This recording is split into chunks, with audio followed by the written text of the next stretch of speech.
This is one of my all-time favorite Stoic stories, and it comes from ancient China. It's about an old farmer who lived near the frontier with his son. He was famous in his village for his incredibly calm nature and his unique way of reacting to everything that happened to him. No matter what, he'd always say the same thing. Maybe. One morning, the farmer woke up to find that his only horse, the animal he depended on for everything from plowing his fields to getting around, had run away. His neighbors, hearing the news, rushed over to his house to offer their condolences. "Oh, what terrible, terrible luck," they said. "Your only horse is gone. How will you ever manage to work your fields now? This is a disaster." The farmer just listened calmly, nodded, and replied, "Maybe." The very next day, something amazing happened. The farmer's horse returned, but it wasn't alone. It came back leading a herd of 7 beautiful, strong, wild horses. The neighbors couldn't believe their eyes. They hurried back to the farmer's house, this time full of excitement. "What incredible luck!" they exclaimed. "Yesterday you had no horse, and today you have 8. You're a rich man. This is the best thing that could have happened." And what did the farmer say? He just looked at the horses, looked at his neighbors, and said, "Maybe." Well, the following day, the farmer's son, full of youthful confidence, decided he was going to try and tame one of these new wild horses. He jumped on its back, but the horse was too powerful. It bucked and threw him to the ground.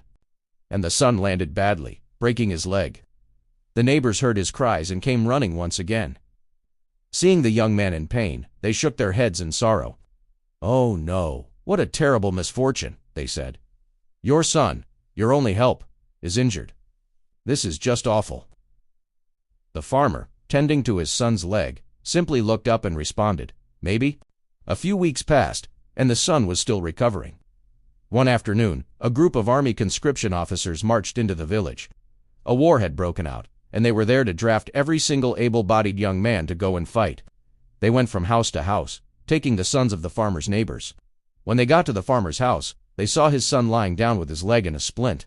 They took one look at him and moved on, leaving him behind. Of course, the neighbors came over one last time, many of them in tears over their own sons. "You are so unbelievably lucky," they told the farmer. "Your son was spared from the war because of his broken leg. He is safe. What a blessing." And the old farmer, as he always did, looked at them and calmly said, "Maybe." This story is so powerful because it teaches a core lesson found in both Taoism and Stoicism.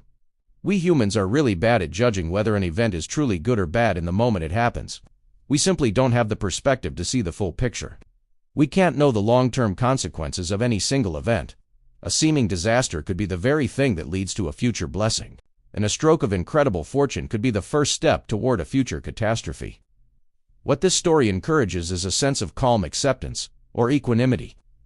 It reminds us to stop labeling things as good or bad, and instead focus on what we can actually control. We can't control if the horse runs away, or if the army comes to town, but we can control how we respond to it. We can control our judgments, our actions, and our mindset. Instead of getting swept away by the highs and lows of life, we can choose to remain steady, accepting what comes, and simply saying, "Maybe." If this story resonated with you or gave you something to think about, please let me know in the comments. I love reading your thoughts. And don't forget to like this video and subscribe for more stories and ideas like this. Thanks for watching.